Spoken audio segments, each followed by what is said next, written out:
Welcome, ladies and gentlemen, to another week's edition of the MMA Huddle. You are here with myself and Big Willie. And before we get started, please hit that subscribe button down below.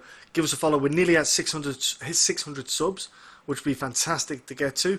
And the more love, the more followers, the more we'll keep pushing content out and try to get more stuff out for you guys. We might do some other funky stuff in the future, which is in the pipeline. But before we get to that, we're going to talk about what we want to do today. We'll do a quick overview of UFC 239. We'll spend about 5 seconds going over that, Will. And we'll review the De Randamie against Ladd card as well. And then at the very end, Will is going to give some little hints and tips on the betting side of things, because there's some little ditties there for you, some little nuggets, golden nuggets to hopefully get you going. But Will, let's kick off first, bro, with UFC 239, the main card. Let's look at some of the fun moments in there, some moments which are getting overlooked by, obviously, Jorge's moment, but go on, give us your point of view on that, man. Yeah, well, like I say, we're going to do kind of more main card, but just a shout out to, I think, Julia Avila. I was actually pretty impressed with her, actually. The Chance Counter's a tough dude. That Shabazian is going to be a really good fighter. Yep. Song Yadong, another really good young fighter, and Arnold Allen just looked amazing. Yeah. Amazing. He looked a totally different fighter. He looked on point and everything, so I'm looking forward to seeing Arnie. I'll put my hand up. I picked Gilbert Melendez. I bet Gilbert Melendez, and I was made to look a damn fool.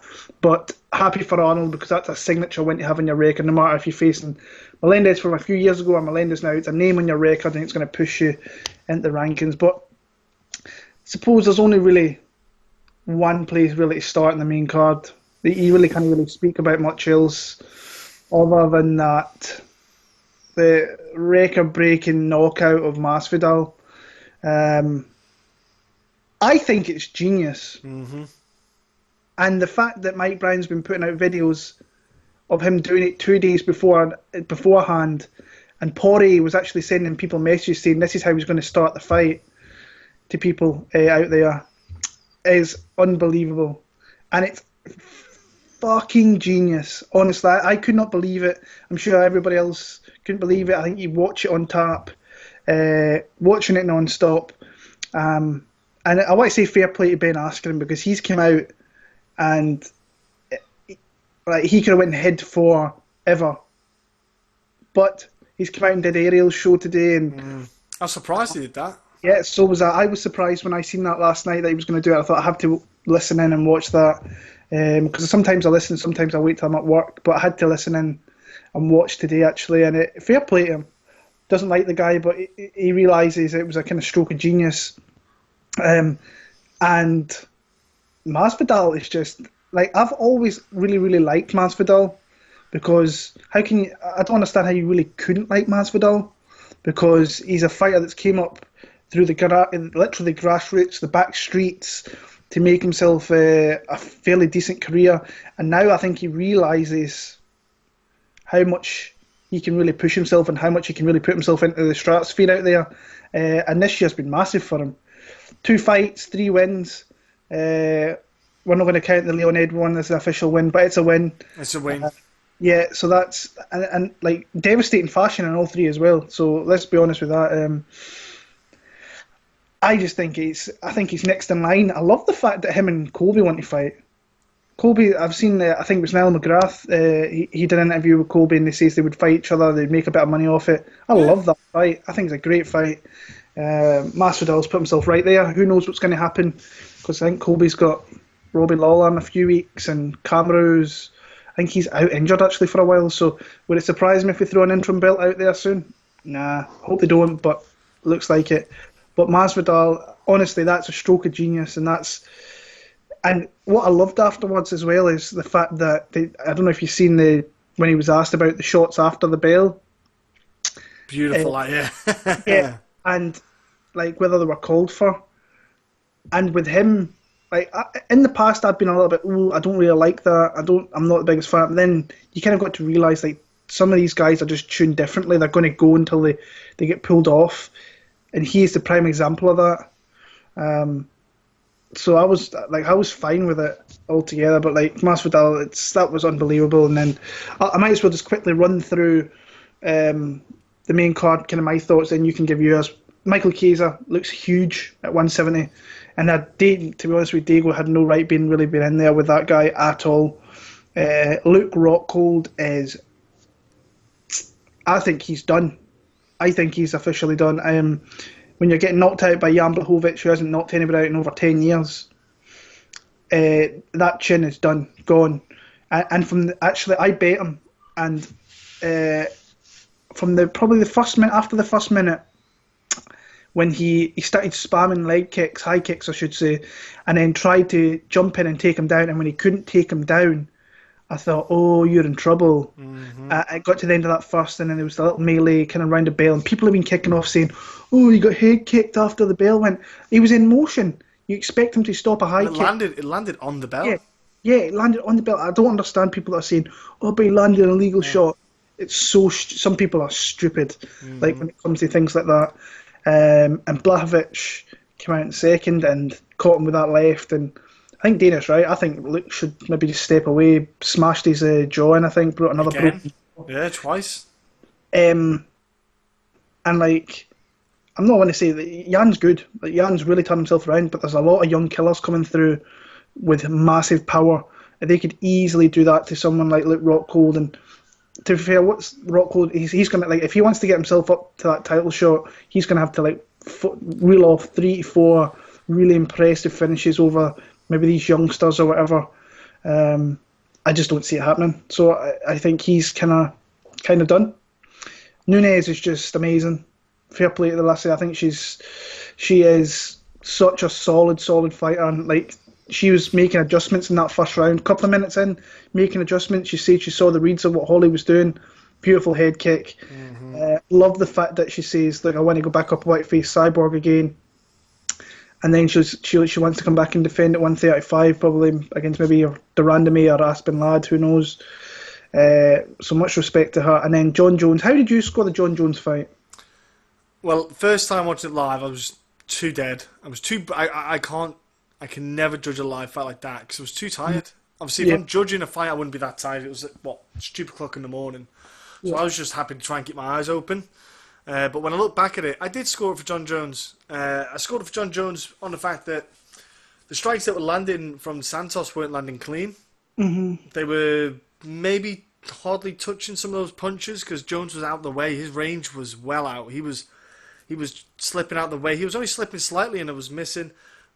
Head kicks were getting blocked. Yeah, the calf kicks were landing from Santos. But if you look at what actually landed hard on John Jones, there wasn't that much that landed on him big apart from the leg kicks. I thought Jones controlled Santos a lot. Obviously, Santos with his knee, it went. Jones said afterwards about his pride, not going for the takedown. I thought it was a stupid decision. Should just went for the takedown from the second he saw that knee go. Shoot for that takedown and get on top. Because De Santos would have had to fight the takedown, which he wouldn't have been able to. He would have had to try and get back up with the weight of Jones on him. His leg wouldn't have been able to. And it would have stopped the fight. Probably would have finished it in the first, second or third round, the TKO finish on the ground and pound. But stubborn little mule. But I thought Jones won. I really do. I had him just winning 3-2. Mm-hmm. Yeah, I was surprised at the amount of cards I was seeing on Twitter for Thiago Santos. I had it 4-1 for Jones. I really did, but I think you can make a case for it being a strong 3-2 for Jones. Yeah, I said 3-2 because the fifth round I kind of maybe would give it more to Santos than Jones. That was the only kind of round I was thinking. Yeah, I think 3 and 4 for me are definitely Jones rounds. 1 and 2, I've seen a lot of people give them to Santos. I gave them both to Jones, especially the first, maybe the second you give to Santos. And then 5, probably Santos there. But John Jones in the last couple of fights is just, I don't want to, people have been saying he's on the decline, and I'm like, dude, is he not only like 31 years old? I'm like, he's still, I know he's been around for ever, but like he still dominated a fight, like, and he's saying he's declining, and just because he's not finishing people, that's fair enough. But and I'm hearing that these new people are coming through. I still don't think any of these new age fighters beat John Jones, Johnny Walker, Rakic, Oleg Sejchuk. I just don't see them beating John Jones. I really don't. But that's what's probably going to be a big 2020 for John Jones, because he's going to be facing these guys more than likely. Dominic Reyes had him in there as well. But like I say, that guy, when I sat back and watched it again, I was thinking, like, his God-given talents, like it'd be interesting to see John Jones when he hasn't got like a 8 to 10 inch reach advantage over fighters, because that is such a godsend. Like, he's so long. He's just that Gus's range. Gus wasn't he? Yeah, close? Yeah, but like I say, he uses it so well. Yeah, too. he does. Yeah, he's very deceptive with his management of distance. Yeah, when Santos was moving forward, and he was just literally putting his arm out and just like blocking it off while going back. I don't like the fact he goes back with the chin in there, because if someone was to just throw something crazy like a massive kick or something, like a flying kick, you can maybe catch him. But like you said, I think he fought okay, but I think the takedowns were there for that guy, and it was weird that he only really tried it in the first round. That was really it. So yeah, but he still rolls on. That's his third fight in 6 months, more or less 6-7 months. You're not seeing many of the champions really doing that. So fair play to John Jones, just not as dominant as kind of one scene, but still, I wouldn't say impressive. But I think he fought a smart fight, because Santos is such a heavy hitter that it doesn't take much. Fair play to Thiago Santos as well, like for just like not giving up any ground whatsoever and staying in that fight for. I think he got hurt in the first round and then stuck in the rest of the fight. So fair play to that guy. He's going to have some exciting fights coming up, because he's going to probably have to start facing these young guys who want to move into the position that he's been in. Yeah. So. Interesting times at the light heavyweight division. I think Blachowicz puts himself right in there. I think they make him Blachowicz against Anthony Smith. I think that's a logical fight to make. So no. I want Blachowicz against Jones. Blachowicz, you think it could happen? The reason why I want to say Blachowicz against Jones, I don't think there's much left on Blachowicz time wise, as in staying in that top echelon. Gives a chance for the other young guns who are coming through with potential to get maybe a couple more fights under their belts, or even Corey Anderson. Because you've got I think that your Johnny Walker, your Reyes, all those boys, they need these kind of other guys to kind of build them up. Still, I think it's too early for them guys to get. And I think Dana and the UFC might have seen what happened with Uzdemir by pushing too fast, because you see what happens with the decline if it goes wrong. They want to be careful and manage it right. So I think someone like Blachowicz would be a suitable one to go in there with. Because if you think about it, if Luke Rockhold had won, you'd be talking about him going for a title fight. Do you know what I mean? So probably, yeah. I know there's a bit more story and background, but yeah, that would be my point of view on that one, definitely. Yeah. But no, great card. Thoroughly looking forward to seeing what's next for some of these fighters like Masvidal. Masvidal just stole the show. Absolutely stole the show. I honestly, I could not believe it when it was happening, and I don't think I've laughed as much in my life at his celebration. When he did the dive, and then that was hilarious. Some of the videos I've seen from, like, I don't know if you've seen the Adesanya one where he's getting interviewed by, I think, Aaron and Mike Cezar as well doing the post-fight Michael Cezar. They were brilliant interviews, and like I like stuff like that now. It's like just seeing fighters' reaction, and you can tell how much of a kind of fighter, like a fight fan. I think all the fighters really appreciate someone like Masvidal, who's like super violent, goes for it, and it's just exciting. So I'm interested to see how the rest of the year pans out for that guy. Yeah, very exciting. Yeah, I love it. But yeah, man, it was a sick card. Right, here's a quick game. Right, I'm going to go through this really quick. Gilbert Melendez retire? Yes or no? No. Diego Sanchez again. Go on. Why not? Do it. Have one more fight, Diego. Okay, fair dues. Because it's a chance for him to win. I don't know how many fights are in his contract, but I wouldn't mind seeing him retire. He probably ends up going to Bellator. Diego, do you think he should retire? No, because I think he should fight. Gilbert. Yeah, well, that's true, actually. Yeah. Fair. Other than that, there's nothing for him. But the problem is, Diego, did he get knocked out? No. So the UFC might think, we'll give him another fight, because he hasn't been on a losing streak, has he? So they'll probably let him keep going a bit. As Diego, isn't it? I think you should match him with the people he used to fight before, like your Mickey Galls, and maybe just like step ups from that. Luke Rockhold, retire or no? I would like him to retire. Yeah. Ben Askren, retire or no? No. See, initially I called out, and I was like, I was like, because I'm thinking he's a smart dude. He's made himself probably a fair amount of money over there in Asia. Yeah. And really, what's he got to gain by maybe putting some like specialist matches with like a Damian Maya or something like that? That's what But I said. Damian Maya yeah, fight would be great. Yeah. Holly Holm retire? Not. Yeah.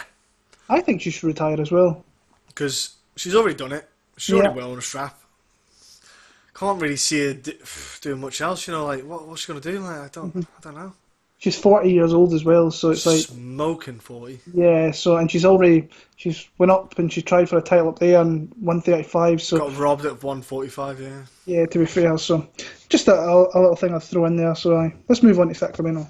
Yeah, Sacramento. Yeah, the De Randamie and Lad card. Let's kick off, bro, with the very bottom and work our way up.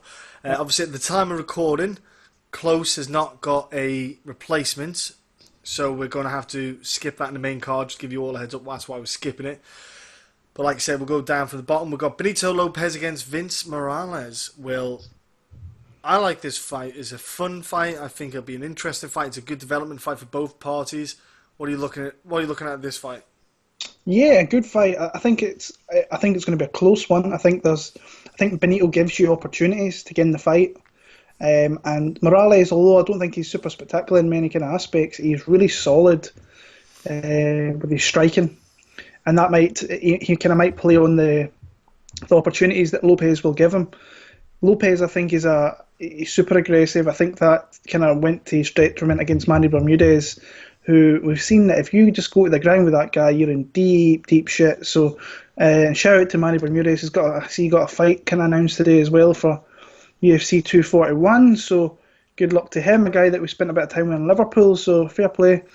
Getting back to this, I think Morales came in short notice against Song Yadong. I didn't think he looked all that bad. He wasn't the same kind of level as what Song Yadong was. Survived the 15 minutes, then he came out there and picked apart William and Zahabi. It was too quick, combinations were too smooth, and Zahabi, once he started fading, Morales started putting it on him, and that's a pick this year that I kind of haunts me a little bit. I'm thinking, why did I pick even Zahabi over Morales? Kind of stinks a little bit, but it is what it is. Like I said, I think it's a close fight. I think that, like I say, Benny will give him opportunities. It's whether Morales can kind of step in and take them.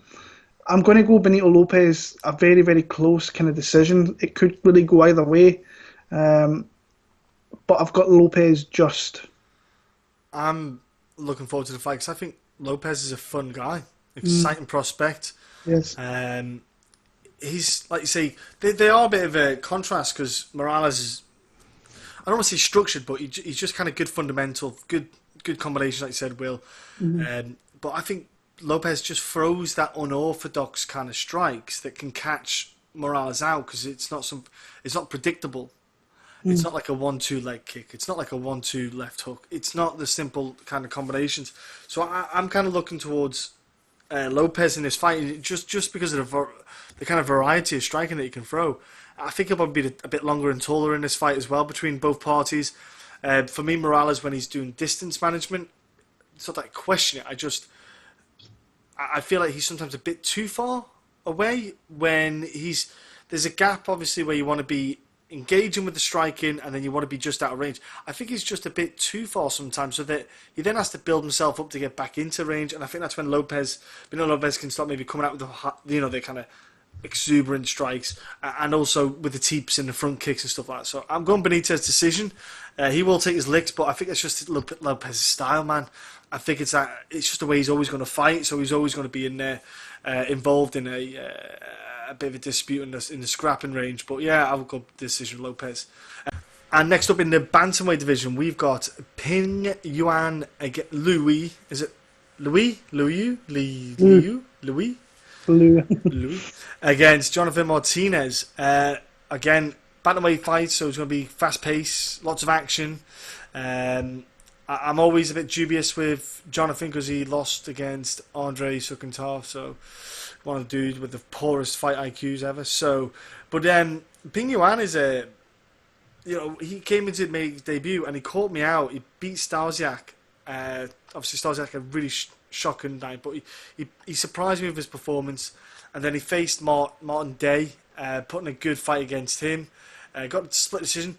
But but I'm still dubious, man. I'm still dubious about where Ping Yuan is at with the kind of the level that he's on. I've not seen much about him that makes me think he's going to be anything. He's not a Yadong, is the best way to put it. I think Jonathan Martinez in this fight, even though he's got the poor fight IQ, man, I just... It's a low-level bantamweight fight for me. I don't see either one. And it's a development fight again for the pair of them. I'm a bit stuck because I just think Jonathan Martinez might have enough to get the win. I think he could have a bit more output and get maybe a takedown here or there and try and score a point. I'm going to go Martinez with decision. I haven't seen something in Ping Yuan to make me say he's going to get further at the moment. Maybe he's just not got to fight the right opponent to do it, but I'm going to go Martinez decision. But I'd say like a 2-1 decision. I'm not even that overconfident on either party, but I'm going to go Martinez on this one. It's not a fight I'm overly hyped about. I just think it's happening. Yeah, I'm with you on that. It wasn't a fight I kind of overlooked in too much. I think Martinez is scrappy. I think, like you say, he's one of those guys that's not spectacular in any area, but he's like very, very kind of scrappy, and kind of keeps himself in the fight. I think he showed a lot of kind of toughness coming in against Sukumtath, who was clearly bigger than him, and was kind of getting bullied and pressured back, and landed a fair amount of strikes, but was just always kind of on the defense in that fight, and then he was kind of more on the offense against Burijah, but still you can see that he's got gaps in his takedown defense. Striking's fairly decent in these kind of matchups against these type of fighters. But when you look at Luping Lang, or whatever his name is, like I thought he was a little bit kind of lucky against Martin Day a little bit. I thought he got thoroughly outstruck. And was kind of surprised he actually got the win in that one because he got taken down as well. The Stasiak one was another kind of close fight which really could have went either way. So I'm going to go the man from China in a very, very close split decision. But maybe Martinez, maybe it's actually when you're talking about it, might actually have a little bit more kind of... maybe it might just be the fighter to maybe take in this one, but like I say, not looked into it too much. I'm kind of going off a whim here and going Luping Luan. So yeah, nice. Okay, next up we have in fact this is probably top 3 fights on the card for me, and I'm looking forward to this fight because I think it's one that's going to be blowing people's socks off. Renata Cezar against Brianna VanBuren, who came off that. What was it? Rise? Phoenix? What was it Phoenix Rising, yeah. Phoenix Rising, sorry, Invicta FC tournament. And got snapped up straight away. I was a bit... That was the only thing about it annoyed me. I was thinking, why not build a star up in Invicta? Not just snap her up. But it happened, and they did what they did. But what are you looking forward to in this fight, bro? It's a good fight. It's actually... It was one that kind of surprising when I looked into how decent it actually was. So it's a kind of matchup made of kind of two different styles. You've got your heavy wrestling VanBuren and you've got your jiu-jitsu of Livia Souza, with both their strikings actually kind of getting a lot better, especially over the last few fights. It seems like it's been progressing. I'll start off with Souza, who's a little bit more known probably than what VanBuren is at this point, but she's come in, she kind of destroyed Alex Chambers. That's to be really expected. And then she beat Sarah Frota, who is, I don't want to say, she's like really awkward to fight. I think she's big, she's quite long. You can tell she's got a bit of power about her. Very awkward kind of fighter to face. But Souza came in there and did all right. Her striking was okay. But yeah, Souza, I think, is a really... She's decent. She's making progress every time you see her with her striking and so on. And her jiu-jitsu is very, very deadly. That's what really opened my eyes the first time I seen her in Invicta, was her jiu-jitsu. Very aggressive, very offensive as well. So looking forward to that. When you look at VanBuren, I was pleasantly surprised by her actually, because I knew I watched her back when she lost to, I think it was Stephanie Egink, and I was like, nah, she's very, very small. I thought, I don't know what her progression's going to be. But since then, she's really went on. I think She's starting to really round out her game well with her strikes. I think she's using that to obviously set up her takedown. She's super aggressive. She's got obviously a wrestler, like I said before, goes for big power, like double leg power takedowns all the time.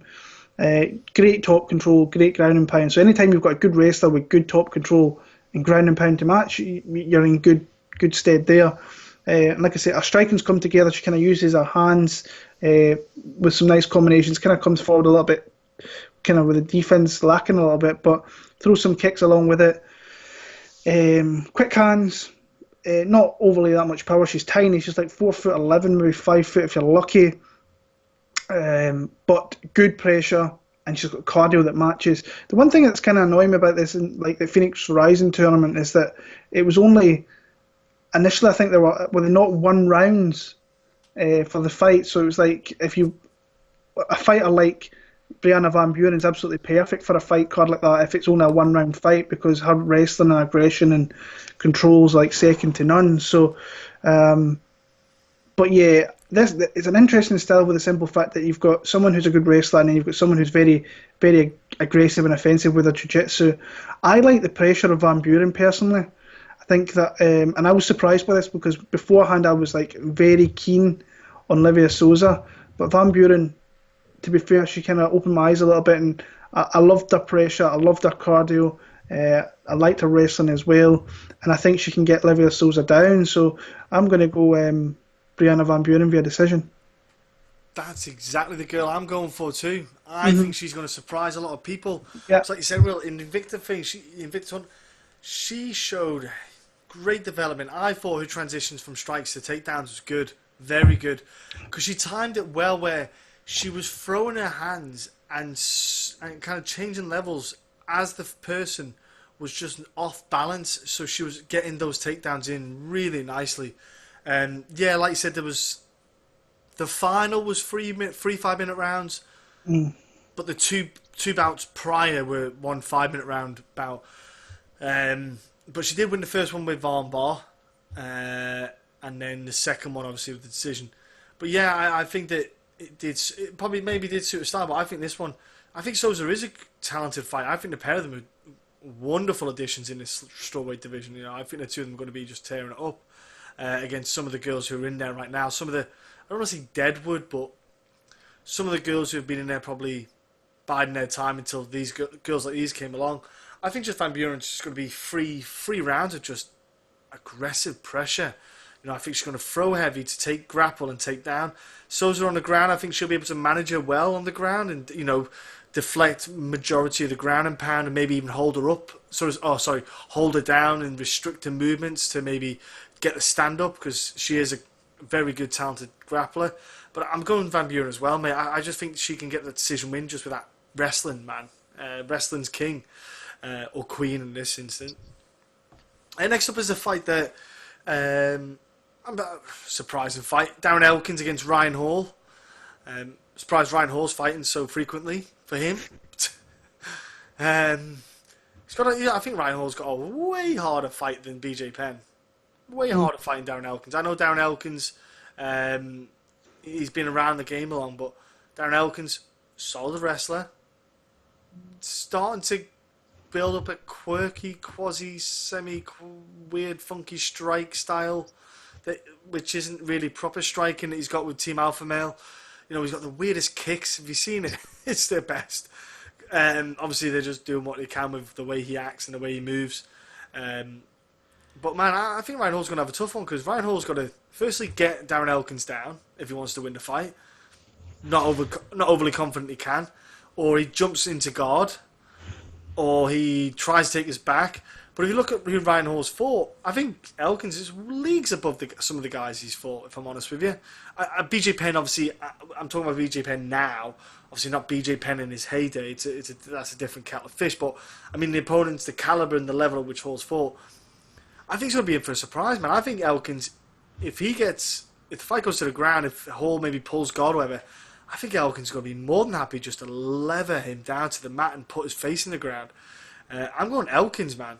I think Elkins can stop Ryan Hall. I think he's going to absolutely clobber him silly, whether it be on the feet or if it goes to the ground with ground and pound, man. I think Ryan Hall's I'm going Elkins, man, big time on this one. I'm pretty high on Elkins in this.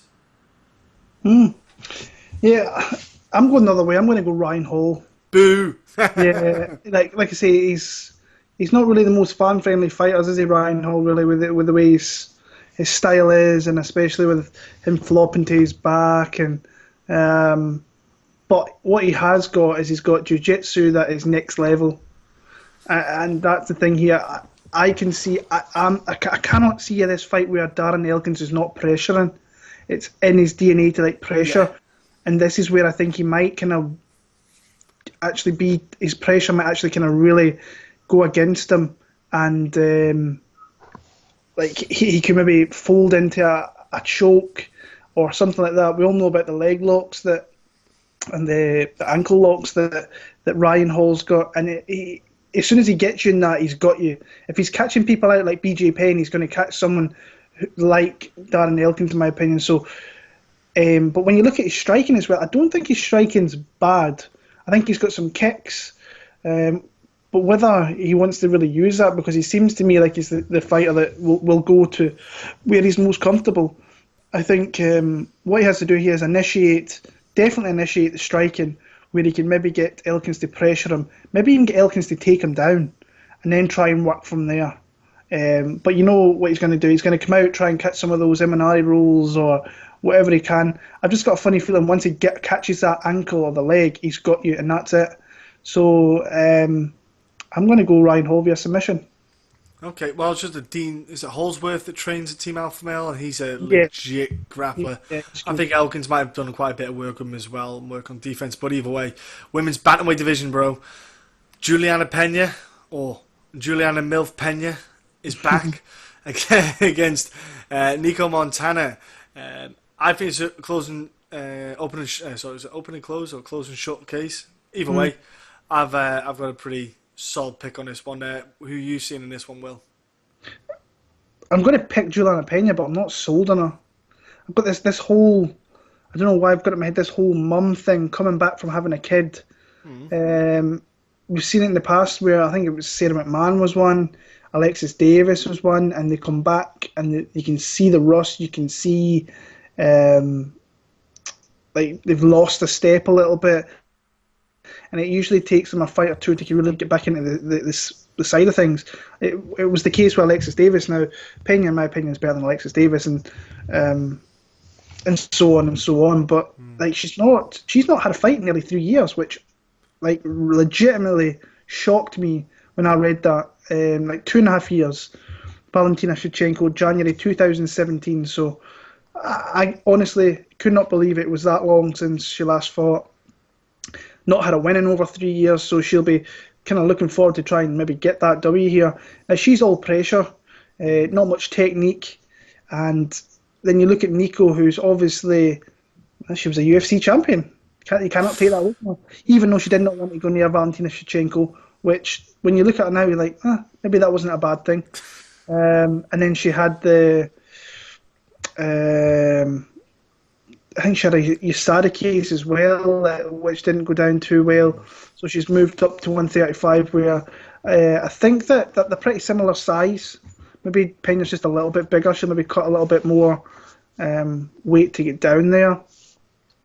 But yeah, I can see this being a close fight. I can't really garner any confidence in Julianna Pena, and I really should, because she's obviously fought far better opposition than what Nicco has. Katzengano, even Jessica Ai, and so on and so on. Yeah, but it's just coming back. I think she's going to be super rusty. I don't want anything to do with it betting wise. I'm going to pick her to win via decision though in that fight. But I think it could be a little bit sloppy. And I think Nicco Montano could actually be a lot more live than what some people have seen let on. So I'll go Pena for a decision. I'm quite heavy on Pena. I just, like you said, the pressure, the grappling, the takedown, and Pena's got she's got quite a nasty streak in her on the ground, apparently. I quite like that about her. I was surprised the way she performed against Katzengano.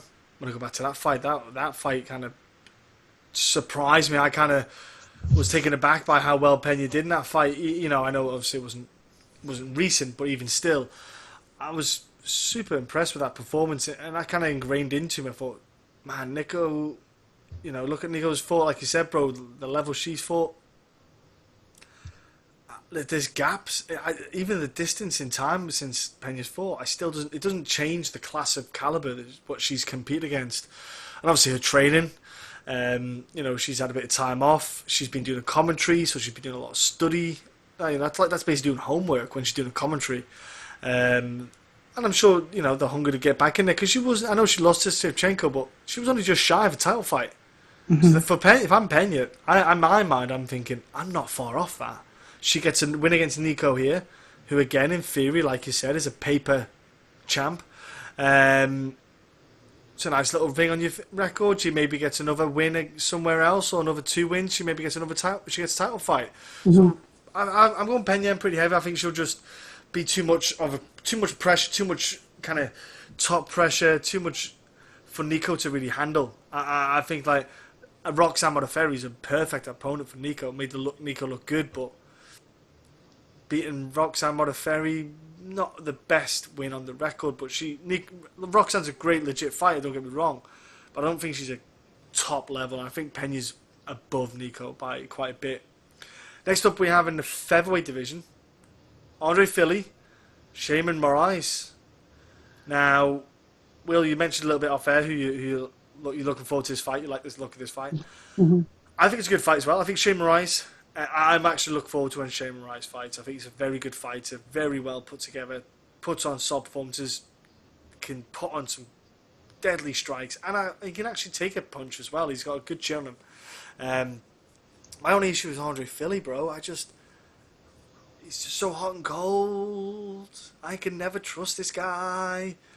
I thought Andre Fili should be awesome, and I still feel that way now. If the Andre Fili that could turn up, should turn up, he could really put a good fight on here. I just don't know which Andre Fili I'm going to get, and this is what makes me really dubious about picking him in certain fights. I liked what he can do. The Miles Jury fight was a good performance. The Michael Johnson fight was a decision. Oh, how'd that go again? Was it split or something? Yeah, It was tight, wasn't it? Yeah. Yeah. So that I think Michael Johnson's a good fight against split decision. It's good, but I think Sheymon Moraes, man, is just powerful. I just want Moraes to maybe have a good 3 rounds of higher volume, and I think Moraes can be a lot more deadly as a fighter. But in this fight, I got to go Moraes. I just think that Andre Fili will try to be on the outside a lot, use his jabs, use the long kicks, but I just think Moraes will implement the leg kicks and get the good powerful strikes in, and I think he'll hurt Fili during the fight. You'll have Fili going back a bit when Moraes lands a few times. So I'm going Sheymon Moraes on this one, because I think he is a really good fighter anyway, Sheymon Moraes. I'm going to go crazy. I go late TKO Sheymon Moraes. I go crazy with late TKO or decision, but I'm going late TKO. Yeah, well, you've heard me speak about Sheymon Moraes in the past, how much I really enjoy watching him, and I really do. I think he's a really, really good fighter. His Muay Thai is very crisp. Yes. Doesn't throw a lot of, hasn't got a high output, but what he does throw is explosive. It's big, and that fight, like that last fight, was a hard one for me to pick Moraes and Sadiq Yusuff, because I'm big fans of both guys. That was really close. Could have really went either way until the 3rd round when Sadiq dropped him, and then we kind of knew where the fight was going from there. Yeah. But before that, great performance against Arce, great performance against Matt Sales. I think that 2 guys I actually really, really like is Arce and Matt Sales. But like I say, very low output, but explosive striking. The one thing that worries me though is that I think he fades. Yeah. And I do think he can be taken down. Now, Fili has shown that he can take fights to the mat as well against wrestlers. I know that Sheymon Moraes has got some really good, fairly decent takedown defense, but I mean, not that it's saying much, but he took down Artem, took down Dennis Bermudez 4 times, took down Michael Johnson, and that one there, and then he outstruck Miles Jury, which his striking looked as good as it ever has, to be fair. So the way I kind of see this fight going is that Moraes is going to start really quick, and he is hard to get strikes off on. Even when a guy has got power like Sadiq did their previous fight, it's just hard to get off on him because you know that what's coming back with his counter striking is very, very vicious and very explosive, and it could hit you really hard, and that could be the end of the fight for you. Fili's got to really, I think, try and manage this fight really, really well here and pick his spots and try and survive that early kind of barrage in the fight, because I think that's what's going to happen. I think if it goes into 2 and 3, I think Fili could start working with takedowns here. I really do. So I'm going to go Andre Fili actually in this one here. I'm going to pick him via a very, very close decision, maybe even a split decision. But yeah, I like Andre Fili in this one here. Nice, okay. Yeah. And in the main event, so to speak, of the prelims, Mike Rodriguez welcomes John Allan to the UFC. And what are you seeing in this fight, bro? Because debutant could be good for the light heavyweight division. He could fluff it. What happens?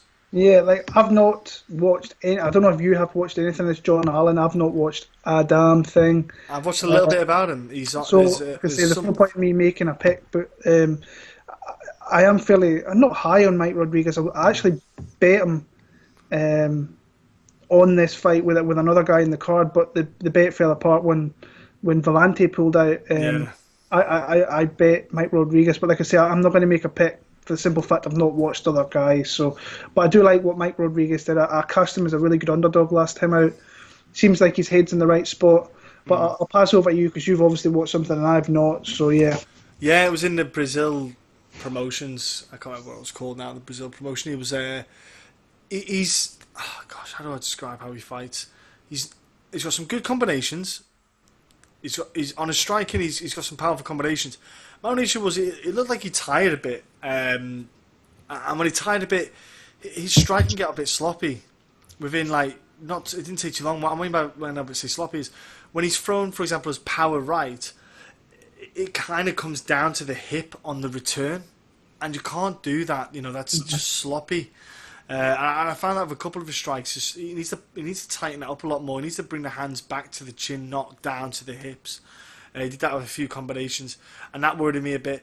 Yeah, I didn't see anything great about him. I thought he was a bit heavy on his front foot quite a bit when he was moving around a little bit. So that kind of concerned me. I thought, well, is that something that could be taken advantage of in a fight with leg kicks, for example? But I think Mike Rodriguez should win this anyway. I'm with you, Will. I think as a good potential for Mike Rodriguez, he's kind of very aggressive, but he's very dominant in his presence in the cage. He throws leather. He's not scared to throw leather at all. He likes to get in that phone booth and throw.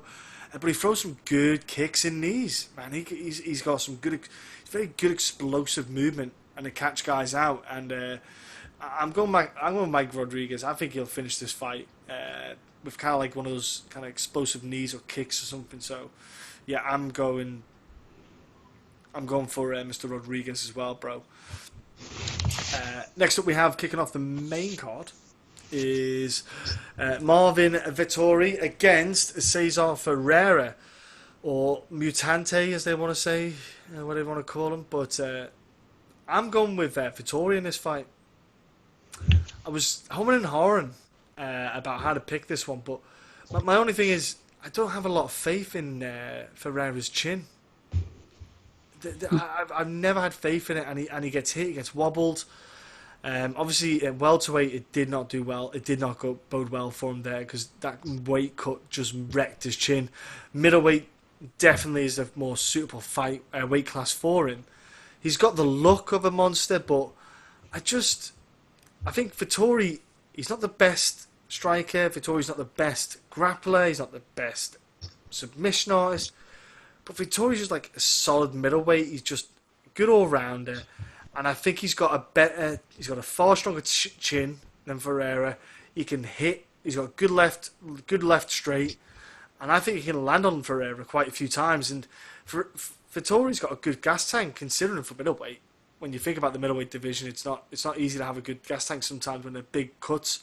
But I think he's got a good gas tank. He can get the fight down in the third round. He can get a good ground and pound going late in the third round. He's shown he's got a good output. I think it's going to be a good banger for the first round.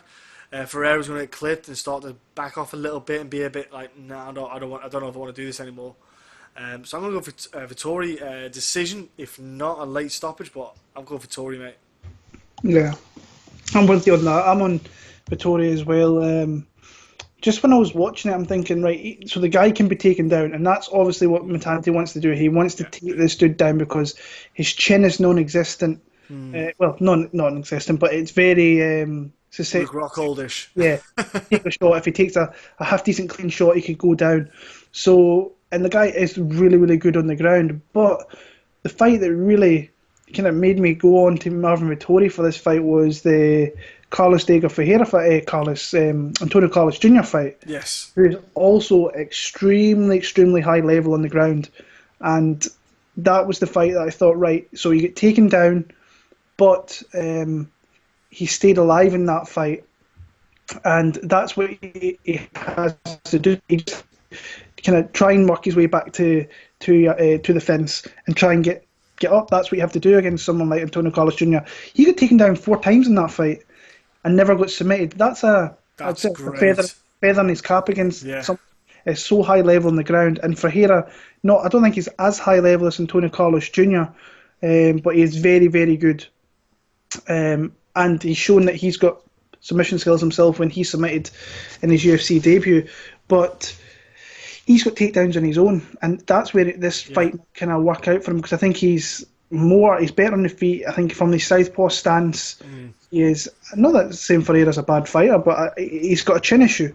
That's something that I think you have to really kind of bear stock into, and I should have did that last week with Luke Rockhold. I should have really took more stock into that. Close fight with Akhmedov, that was definitely a draw. I think it was very, very close.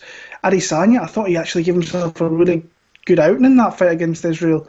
Took him down a couple of times, landed some nice combinations.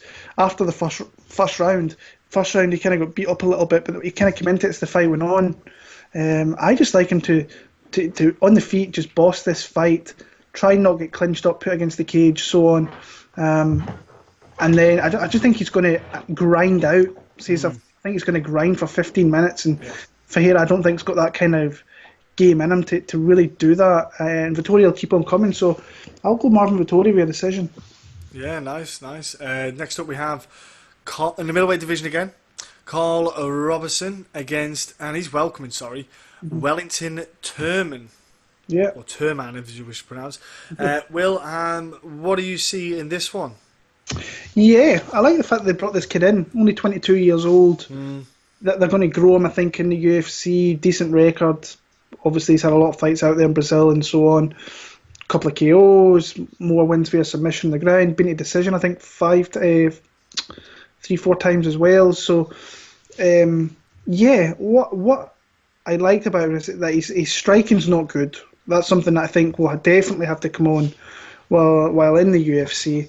Has some big power, but the only really shot he really throws is just a big looping right hand. That's all he really seems to have. In the clinch, I think he's got some nice short elbows, he's got some dangerous knees, but he wings his punches, and he is open. He's very open when he throws those shots for uppercuts, knees up the middle, and that's something that really kind of scares me a little bit with this guy, because Roberson comes from kind of kickboxing background where I'm sure he throws a lot of kicks, a lot of knees. On the mat, he's decent. I don't think he's a great wrestler, but he's got some trip takedowns. Solid jiu-jitsu, which I think is definitely the best part of his game.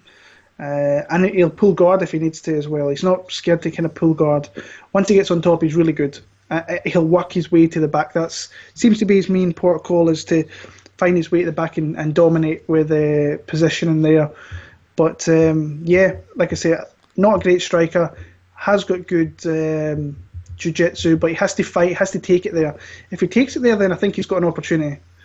Roberson, to me, this fight's kind of made for him to really sit back at range, pick him apart with strikes, and just let Turman tire himself out, looping those big shots, not landing, just expending energy. And Roberson, I just think he's a very good range kicker. And he counters very well too, and I think this is just going to play right into his hands.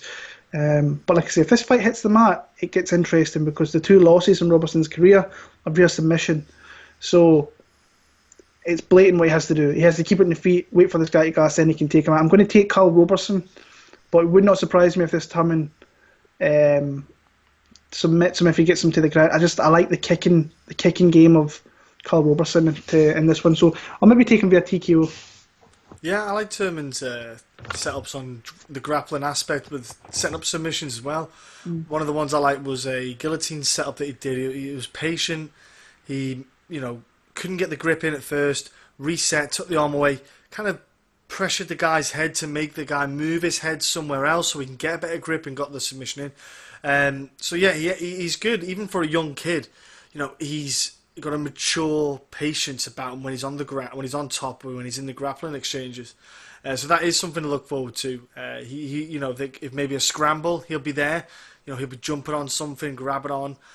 So yeah, I look forward to something like that. He's a bit cocky when he's striking as well, which is weird. Someone hits him, he's just starts to run his mouth a little bit.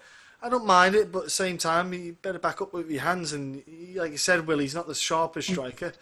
And Karl Roberson's got some thick ass legs, hasn't he, as well? So good luck getting a takedown on that dude. Woo, powerful dude. Like he fought Glover Teixeira, who's a light heavyweight. So fair enough losing to a guy at light heavyweight. Glover is not a small 205er.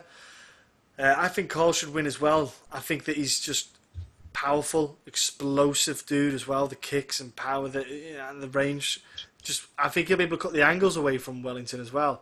I think he'll just have to be able to control it a little bit better, and especially debut kind of adrenaline and rush. And Wellington might just go out there trying to berserker it and just blow his load in the first round, and then come 2 more rounds he's just flagging, pulling lethargic punches.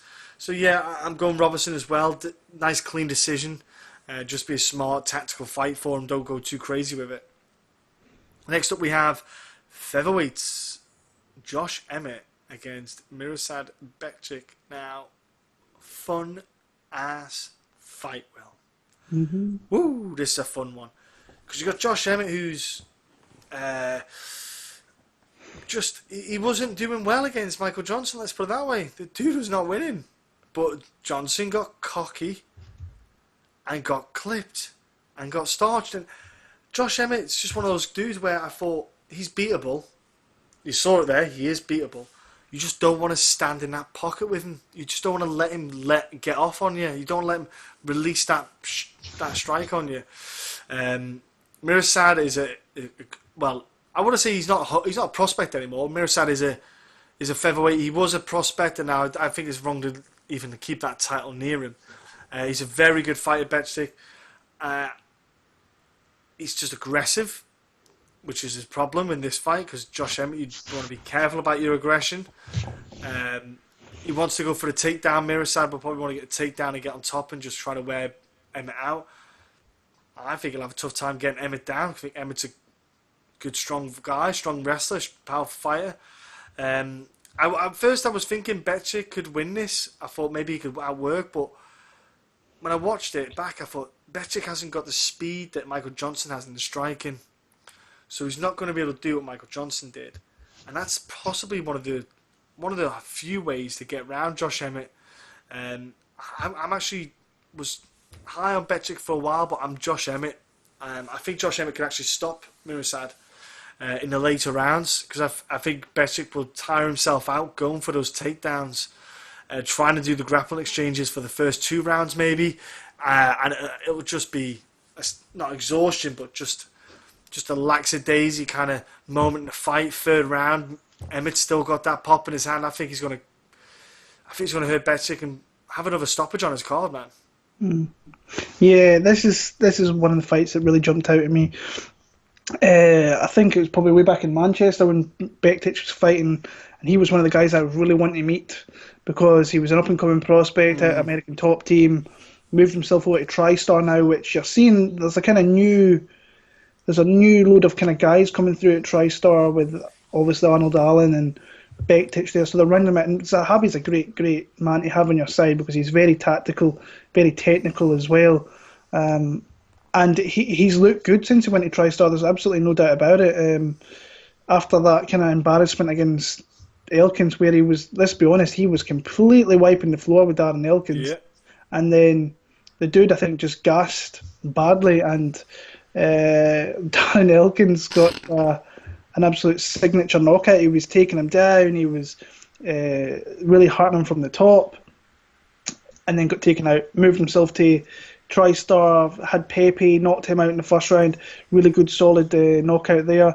Then won a very, very kind of closely run fight against Ricardo Lamas, which was that kind of named guy to really move you into the rankings. So he's right on the cusp of the rankings right about now, if he's not already ranked maybe at the top end of that division. But when I look at the matchup, like Josh Emmett, I thought, like, you look at the match with Michael Johnson, and Michael Johnson on his best day can do that to a lot of guys. He can completely shut guys out because his boxing and his speed is second to none, and he's got some wins on his record that 5 years from now are going to look unbelievable. Tony Ferguson, Dustin Poirier, they're going to look great on your record. He could be a 500 fighter the rest of his career, but when he turns up, he turns up. He's a great, great fighter, and he was a great fighter for probably 12 minutes of that fight, 12, 13 minutes. But Josh Emmett was going for it. Josh Emmett was throwing heavy leather, and he just got caught in that kind of mid-space there, where if you do that with Josh Emmett, and he catches you with those big shots, you're going to be waking up wondering what the fuck is going on. And that's what Michael Johnson was doing there. He was wondering what the hell happened there, because he won the first 2 rounds just using his boxing and his speed. Was fairly close. You seen Josh Emmett was just kind of throwing, missing on everything. And that was impressive to me that Emmett went for that, because he was coming back after like a horrible knockout, a life changer. I think this guy, that's a life changing knockout. But this guy's got some serious pop in his hands, and he can wrestle. He can really wrestle. He can stop takedowns. I think the only time I've seen him taken down was Desmond Green, and Desmond Green really had to work for that takedown. He's a big 155, a really good grappler himself. But then I went back and watched the Holtzman fight. He took him down 8 times. So he's got wrestling there. He took Felipe Aranches down as well. So I just don't think Bektic is going to get him down. But if he does, I don't see him keeping him there. That's the problem. And I think once he's back in striking range together, I think that the bigger power shots are going to come from Emmett. And I think if Bektic starts to slow down in any way whatsoever, Josh Emmett's fighting at home here. He's going to have the whole crowd there. He's going to be G'd up. He's going to be swinging again. And I really don't think it takes much with this guy to knock you out. I like Josh Emmett. I'm going to pick him via knockout as well. I think maybe late second, early third round. I just don't see Bektic getting his game plan off to really stop Josh Emmett in this fight. And I've got Emmett via knockout here. I'm looking forward to that fight, though. Really good fight. Yeah, will be, definitely, bro. Next up we have the return of the California OAP. California Kid, Urijah Faber, taking on Ricky Simone. I couldn't care less about this fight, but it's on, so we'll talk about it. Will, do you want to even talk much about this one? Yeah, I love Urijah Faber. I do. I've still actually, the other day there, I went and had a look. I was throwing some stuff out, and I managed to find some old Urijah Faber T-shirts. There was some Silver Star ones with the California Kid in it.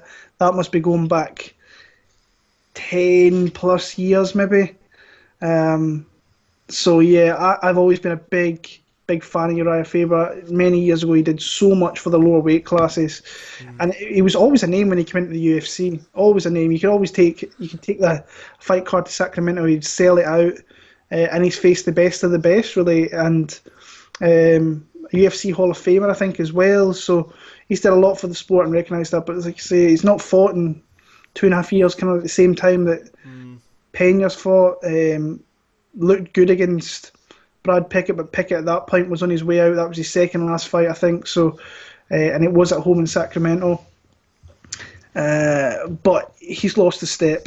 Clearly lost a step. You saw that in the Jimmy Rivera fight. He was just too slow, and he was there to be hit. And when you look at Ricky Simone, kind of herky-jerky fighter, but he's got some quickness to him. He's got some wrestling. He's got some striking. He's a solid dude. He's a really solid fighter to watch. I actually really enjoy watching him as well. I think he gives up position sometimes, which is a little bit scary. The Merab fight, he gave up his back a few times. If he gives Urijah Faber this opportunity, Urijah could definitely snap him up here and get him out of there. Because Urijah, I think he's been doing a lot of jiu-jitsu tournament, doing all that, so that would be crisp. But I do think he'll be a step or two slower than Ricky Simone here. I think that Ricky can take him down. I think blanket him a little bit, but then I think Urijah will get back to his feet. I just see him being a step behind this entire fight. And the fight I really like with Ricky Simone is the Montel Jackson, because Jackson's going to be a serious prospect, I think, going forward. And he took him down, controlled him for the most part, but then Montel would get back to his feet. But he's just, and the Yaya fight as well, he took down Rani. Once he started to really falter a little bit, he took over, got takedowns, and then just got back to his feet, just tiring Rani Yaya. That was pretty smart to do that. Sprawling beautifully as well in that fight. I just like Ricky Simone in this one to win over 3 rounds pretty dominantly, actually 30-27. But I'd love to see Faber kind of bring it back one more time, but I think he's a step or two behind, so I'm going to go Ricky via a pretty unanimous decision, if I'm being honest. Well, like you say, bro, he's not fought for 2.5 years, 40 years old, took time off from all stuff because he's had a little kid. So daddy duties as well, as you know yourself what daddy duties entails, as I do. It's your focus goes elsewhere. Look, I'm not saying Urijah Faber is not a very good fighter. He is, of course. He's got a lot of skill set. But is he going to bring anything new? Probably not. Ricky Simone, super aggressive, powerful, strong, quicker fighter. I just don't see, like you say, Will, I don't see Urijah Faber doing anything that is going to make me say he's got this in the bag. I think everything's there for Ricky just to go in there, be smart, do what he did against his past couple opponents, and it will work again. He's a good fighter, Simone. He's a strong dude, and he's only going to get better. That's the good thing about Ricky Simone. He's young. He's only going to get better. He's developing. He's evolving. So I'm with your Ricky Simone decision as well, man. It's a pretty easy one to wrap up for me. That love Faber, but don't bother coming back. Silly move. And then we have the main event. Germaine De Randamie, who was apparently the 145 champ at some point. Apparently so. Rumour is, in the midst of darkness, apparently somewhere in a cupboard far, far away, she has a UFC title belt collecting dust because she's too ashamed to bring it out. Against Aspen Lad. Surprise fight. Caught me off guard this when it got announced. But Will, I'll be honest with you, I look forward to it. Aspen Lad's doing a lot of hiking at the moment. She does a lot of hiking. Nearly every day she's hiking with her dogs and her family. Posted a picture, and she's hiking with her mum, who's a MILF. Just put out there, if you haven't seen already, she is. Check her out on Instagram, folks. I imagine she's had a sea of dick pics in her DMs already, thanks to her daughter tagging her. But anyway, Aspen Lad, young, rising star, coming up through the ranks, just doing what she had to, get the wins. She's been getting the wins as she should do. She looked wonderful against Tanya and getting that TKO. She looked really good in that fight. And that was, I think that was a kind of turning point for her to be kind of recognised when everyone kind of went, hang on a minute, this girl is badass. Cezar Eubanks beat her not once, she's beat her twice. Thought it was a pointless rematch in my opinion, but it happened anyway. It was nice though because Eubanks got put back into place. She was running her mouth about how she was going to do well, but I think we all knew she wasn't as good as she thought she was. But yeah, but this is a step up though. I think Lad's got a big step up against Germaine. As much as I may shit on Germaine De Randamie a bit, she is badass. This girl is a bad motherfucker. She is strong in the clinch. She's strong on her feet. She's not that easy to take down. She's strong. She's a good, powerful fighter. She's got good footwork, crisp, accurate striking. I think Germaine De Randamie is probably going to get looked over in this fight. I think a lot of hype is behind Lad, but I think people should not sleep on this girl. I'm going to put it out there. I'm going to go Germaine De Randamie. I think as a fighter, I think she's fought the higher caliber girls. She's been in a bigger stage. She's done 5 rounds. She knows what she's doing. She knows what she needs to do. I'm not saying it's too much of a step up for Aspen Lad, but I would have liked to have seen Lad fight someone a little bit lower down on the scale, as opposed to De Randamie. But I think De Randamie, like you said, she probably wins this. She might get another shot at Nunes. Pointless anyway, because she'll get starched again. But I'm gonna go Germaine De Randamie in this one. I just think she's a cleaner, technical, better striker. I think she's stronger in the grappling, in that kind of clinch work. I'm gonna go here, Germaine De Randamie. She could stop Aspen Lad in the 4th, 5th round, but she'll definitely outpoint him for fun. Interesting fight, really interesting main event. When I first heard it, I was like, "Ooh, this is a main event." I was like, "Dang!" Look into it; it's actually a pretty good stylistic matchup. Germaine De Randamie, I've never been a big fan, but I really like her striking technique. It's so technical, so crisp, just that typical Dutch kickboxing style, which is so good to the eye to watch. And then you've got someone like Aspen Lad, super aggressive, really good kind of top heavy game when she gets it there. But the thing that really stuck out to me was just a defense, like a striking defense is really, really not great, and she's not really faced a striker, a high caliber striker like Germaine De Randamie, who's also a really good range fighter as well. So you're going to have someone like Aspen Lad who's going to have to come into the zone where De Randamie is going to be popping off 2 and 3 piece combinations on you, and that likely they're not going to miss. They're going to be low kicks with a couple of punches behind it.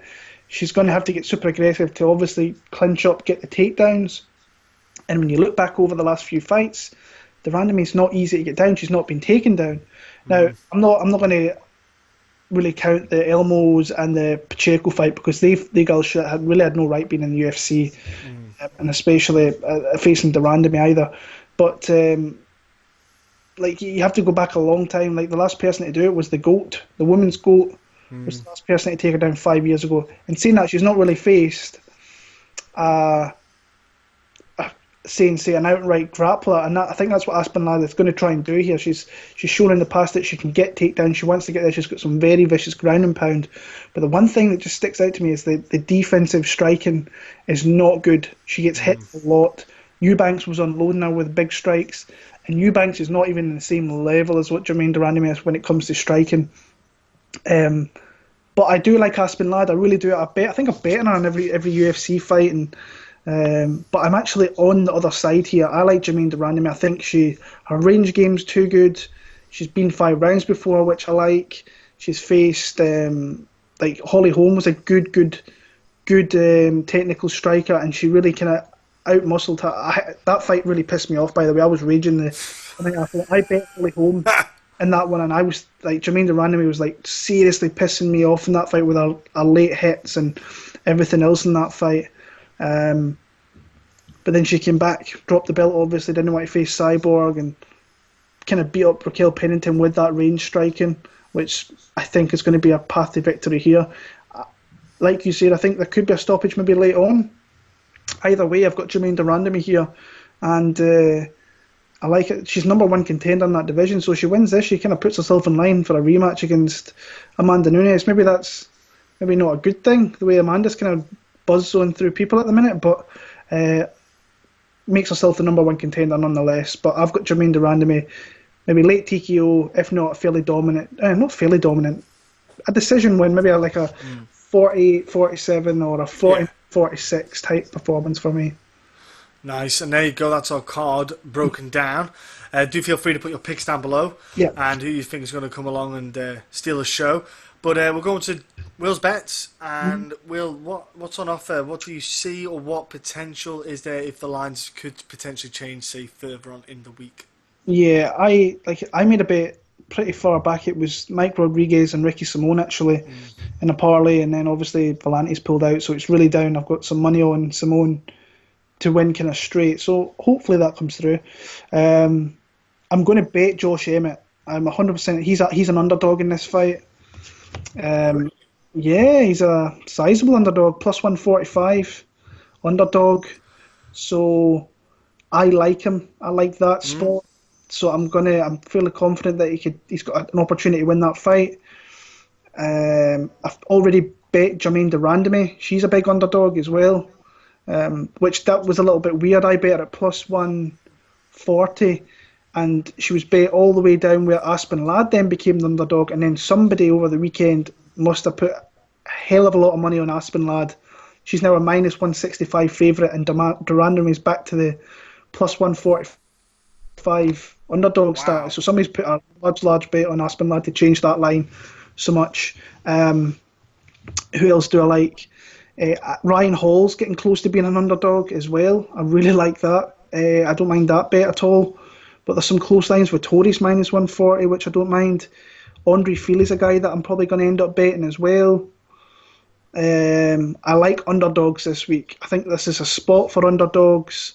There might be some fairly decent parlays if you want to go down that right. Not for me. This week to me just rings out underdog plays. De Randamie, Emmett, Fili, VanBuren I've already bet as well, by the way. She was an underdog, now she's a favourite. So yeah, there is spots on this card if you like underdogs, and I'm liking underdogs this week, so hopefully I can get them to come through for me. Yeah, I hope so too, bro. And look, ladies and gentlemen, if you put anything on, throw us over what you're going to put on or what you're looking to put on, and yeah, we want to talk about it. That's the card for this week, but we'll be back the week after with Dos Anjos and Edwards. Yeah, welterweight showdown. Yeah, I'm looking forward to the main event. I think it's. I'm interested to see where Leon is against someone who is as tough as RD. Who else is on that card? Let's have a quick peek. Orlovsky versus Ben Rothwell. Oleninking against Harris. Vic against Hooker. Vic against Hooker's a good fight. Yeah, you've got the wife beater against Adams. Aldana against Pennington's all right. Yeah. Gabriel Silva's the guy to look out for as well. So not a bad card. Not a bad card at all, yeah. Obviously, your favourite fighter, Sam Alvey. But yeah, it's going to be interesting. But ladies and gentlemen, thanks again. We'll be back next week, and enjoy the violence.